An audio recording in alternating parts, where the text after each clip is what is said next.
মাননীয় সংসদ সদস্য নির্বাচিত হবেন তখন আমরা কিন্তু আপনাদের সালাম দিব, স্যালুট দিব। তো সেই দিন স্যালুটটা যাতে আমার মন থেকে যায়, আপনার প্রতি যেন ঘৃণা না করে আপনাকে স্যালুট দিতে হয়, সালাম দিতে হয়। অন্তত জনগণকে ভোটের অধিকার ফিরিয়ে দিবেন, এইটা ছিল আপনাদের মূল ম্যান্ডেট। ঢাকা 13 আসনে ইনশাল্লাহ আমরা কোনো ধরনের ছাড় দিব না। কেউই দেখবেন যে আপনাদের কারো প্রতি কোনো ধরনের আলাদা পীড়িত দেখাবে না। পাশাপাশি একটা জিনিস আপনাদের প্রতি অনুরোধ থাকবে, আমরা দেখলাম যে এত বেশি আচরণবিধি মানে আষ্টে পৃষ্ঠে বেঁধে ফেলা হয়েছে, অর্থাৎ হাত পা বেঁধে পানিতে ফেলে দেওয়ার মতো বা সাঁতরায় পার হওয়ার মতো। তো যেহেতু এটা রাষ্ট্রীয় আইন, এটা আমরা কেউই চেঞ্জ করতে পারবো না, কিন্তু এর মধ্যে থেকেই আমরা আশা করব আপনারা সর্বোচ্চ প্রচারণা করবেন, কারণ একসাথে আমাদের দুইটা দায়। একটা দায় হলো জনগণের হাতে ভোটের অধিকার পৌঁছে দিতে হবে, মানে হচ্ছে ইতিহাসের সর্বোচ্চ সংখ্যক জনগণকে ভোটার অধিকার অর্থাৎ ভোট সেন্টারে আমাদের সবাইকে নিয়ে আসতে হবে, সেরকম একটা পরিবেশ আমাদের তৈরি করে রাখতে হবে। এটা শুধু আমরা আইন শৃঙ্খলা বাহিনী, রিটার্নিং অফিসার, বিজ্ঞ ম্যাজিস্ট্রেটের না, সকল প্রার্থীদেরও কিন্তু এটা দায়।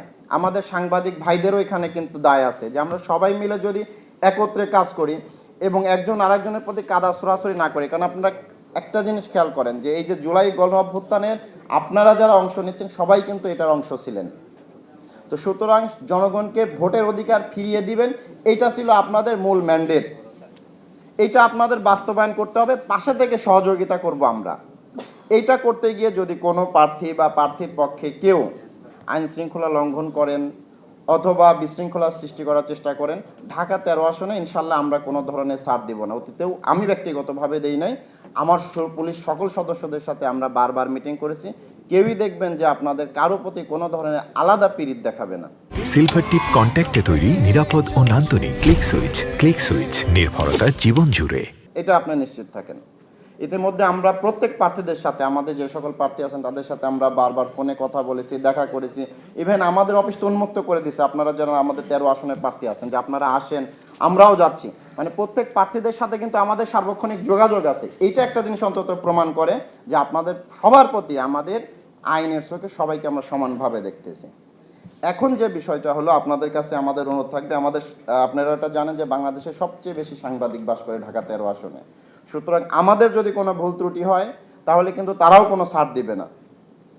এই জিনিসটা আমরাও মাথায় নিয়ে আমরা কাজ করতেছি।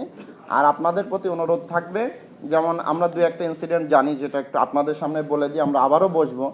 যেমন হচ্ছে যে আমরা দেখেছি কিছু চিহ্নিত সন্ত্রাসী ইতিমধ্যে বের হওয়ার চেষ্টা করেছে। তো প্রার্থীদের প্রতি আমাদের বিনীত অনুরোধ থাকবে, যদি আপনাদের সম্মুখ থেকে এরকম সন্ত্রাসী বা কিশোর গ্যাংদের ধরে নিয়ে আসি তাহলে কিন্তু আপনাদের মান সম্মান নষ্ট হবে। বা আপনাদের প্রচারণায় যেটা নির্বাচনী আচরণবিধি লঙ্ঘন করে এমন কিছু ঘটনা যদি ঘটে, আপনাদের সামনে থেকে সেটা আমরা ধরে নিয়ে আসি বা আমরা বাধা দেই বা আপনাদের প্রতিহত করি, এতে কিন্তু আপনাদের ভোটও কমবে, আপনারা বিব্রত হবেন। আমরা চাই না কোনো প্রার্থীকে বিব্রত করতে। আমরা চাই সবাই সকল প্রার্থীকে সমান সম্মান দিয়ে এবং সবাইকে নিয়ে একটা সুন্দর জাতিকে উপহার দিতে। পরিশেষে আমি একটা জিনিসই বলবো, যে দেখেন আজকে এখানে হয়তো আমরা সবাই চেয়ারে বসে আছি, মনে হচ্ছে আমরা সবার চেয়ে সম্মানে বড়, কিন্তু এই জাস্ট 1 মাস পরেই আপনারা যখন জনগণের বৈধ ভোটে একদম স্বতঃস্ফূর্ত অংশগ্রহণের মাধ্যমে মাননীয় সংসদ সদস্য নির্বাচিত হবেন তখন আমরা কিন্তু আপনাদের সালাম দিব, স্যালুট দিব।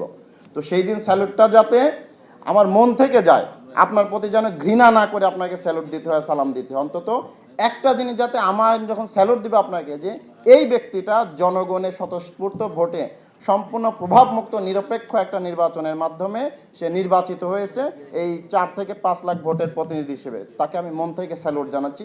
এই অনুরোধটা আপনাদের প্রতি থাকবে। ইনশাল্লাহ আগামী 22-25 দিন আপনাদের সাথে বারবার কথা হবে, দেখা হবে, যাতে কখনো মানে খারাপভাবে দেখা না হয়, এই অনুরোধটা থাকবে। সবাই ভালো থাকবেন। ইনশাল্লাহ আমরা ঢাকা 13 আসনের সবাইকে একটা সুন্দর সুষ্ঠু নিরাপদ নির্বাচন এবং স্বতঃস্ফূর্ত অংশগ্রহণমূলক নির্বাচন উপহার দিতে যাচ্ছি।